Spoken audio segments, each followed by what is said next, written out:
My arm! Help! Arm! My arm!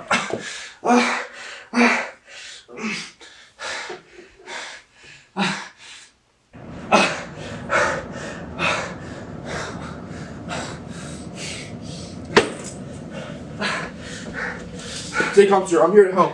What happened? I don't have a tourniquet. Let me just use my tie. You're in good hands, sir.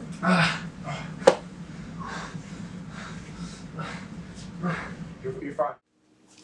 Hello everyone, my name is David Azer, a pre-medical undergraduate student at the University of Michigan, Ann Arbor.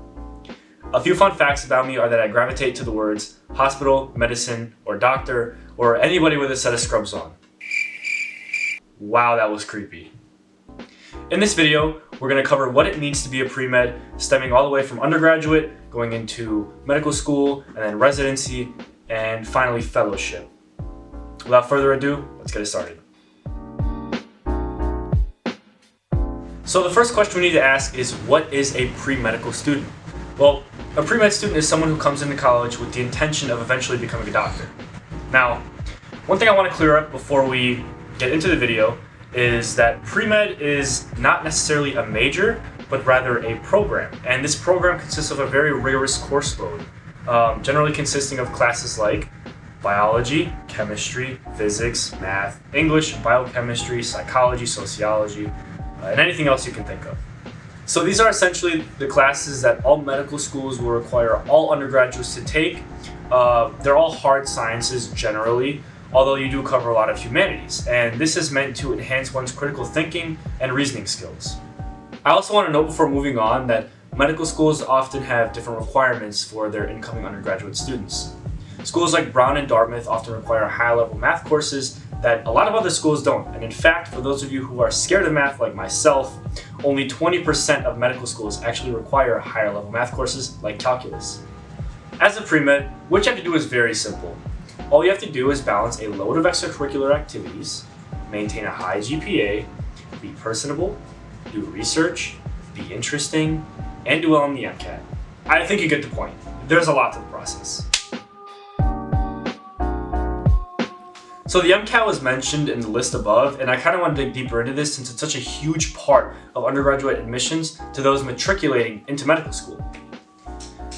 So the Medical College Admissions Test, or MCAT for short, is a standardized exam that analyzes the written analysis, critical thinking, and scientific principles and concepts that are taught in the undergraduate curriculum. And because the MCAT is based on the pre-med prereqs, that's hard to say, a student before coming into undergraduate schooling should have a general idea of when they want to take these hard sciences that are seen on the exam. And the exam itself consists of 230 multiple choice, complex questions, totaling up to 615 minutes of content time, with 7 hours and 30 minutes if you include the breaks in between. So the highest possible score on the MCAT is a 528.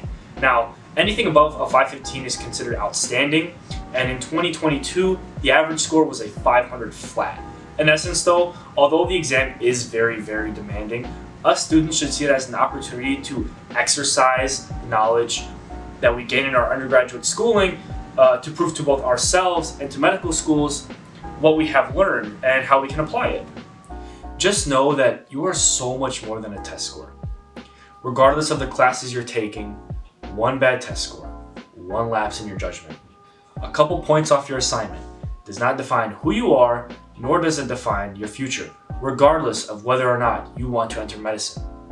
What's more important than that is being yourself, being open to challenges, and most importantly, being open to failure, because we're all human at the end of the day, and it's part of the learning process. So, assuming a student completes their undergraduate schooling, they get their bachelor's degree, and they then enlist in either a MD, allopathic, or DO, osteopathic program.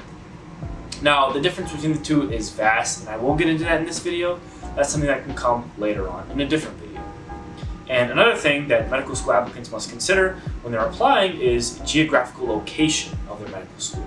Now, there are generally two options. The first is in America, which is a lot more competitive, a lot more rigorous, a lot harder to get into. And for that reason, we have option 2, which is the Caribbean medical schools, which are a lot more smooth sailing, generally have higher acceptance rates, and generally they're easier to get into and maintain a high GPA in. So what does the medical school curriculum look like? Well, it really varies depending on where you go, but generally it's 2 years in the classroom followed by 2 years doing clinical rotations, totaling up to another 4 years of school on top of your 4 years getting your bachelor's degree. Just when you thought you were done with standardized exams after taking the MCAT, well, there's a lot more to come, and there are many in the process of becoming medically licensed. The first is called Step 1, taken at the second year of the classroom phase of medical school. Now, Step 1 is based on clinical knowledge, how the body works, and why certain conditions in the body develop, totaling up to 8 hours. The next exam that you have to take as a medical student is in your 4th year during your clinical rotations, called Step 2. This exam assesses your diagnoses and management knowledge and is a total of 9 hours. So after medical school comes residency, and the residency is not necessarily an application. It's a process called the match, which again is a whole video in and of itself. Essentially, medical students have to apply and interview at certain residency programs they're interested in. Then they rank them from I want this one the most to I want this one the least. And the residency programs will do the same, ranking their applicants from I want them the most to I want them the least. Then an algorithm called the match brings these two lists together and ranks the people with the programs that they were most interested in and that want them the most. Then the medical students receive a nice envelope with the match with the residency program that they will be attending. So, you're done with residency. Now what? Well, you have the option of something called fellowship. It's essentially a 1 to 2 year program generally where you can subspecialize in certain fields of medicine. So during this fellowship, these physicians will work closely with other physicians who are in that specialty they hope to enter, and this is done in hopes of helping these physicians gain knowledge and broaden their experience in the field that they hope to enter eventually. Now, obviously, becoming a doctor is one of the most rigorous professions you can pursue. It's generally 12 plus years of schooling, multiple standardized exams. You're learning for the rest of your life. It's something you want to have a passion for. And I don't want to discourage any of you who have watched this video who have a passion for it. I don't want anything I said in this video to discourage any of you aspiring physicians because I also fall into this boat. And for that reason, I want to leave you all with one last piece of advice, as cliche as it may sound. Be yourself. The admissions want to see people who are dedicated to their passions, even if they're outside of medicine. They want to see someone who is truly committed to their interests, someone who is willing to fight for what they believe in and what they love. If you be yourself as an undergraduate student, if you participate in the clubs that you want to participate in, if you major in what you want to major in, during your application, during your interviews, you will come off as more genuine, and medical schools want to see that. Thank you all for watching. If anything is unclear, please leave a comment below. I'd love to clarify anything that I mentioned in the video that you're still interested in. Please comment below what videos you're also interested in. I mentioned a lot of things here that can be expanded upon, and I'd love to do so. But I want to see interest from the community. Thank you all for watching. Take care, y'all.